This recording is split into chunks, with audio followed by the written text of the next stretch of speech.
মানুষ যাকে নিয়ে হিংসা করে বেশি সে সবচাইতে বেশি এগিয়ে যায়।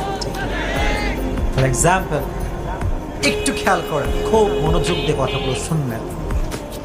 হিংসুক যে সে সবসময় ব্যাক সাইডে থাকে, পেছনে। আর যাকে নিয়ে হিংসা করা হয় সে সবসময় সামনে থাকে, ঠিক কিনা?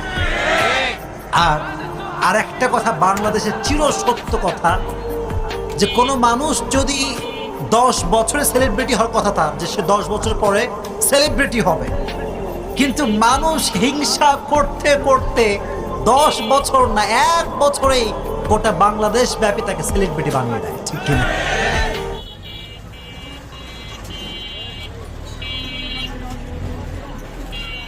না এখানেই খাবে মানে নিশ্চয়।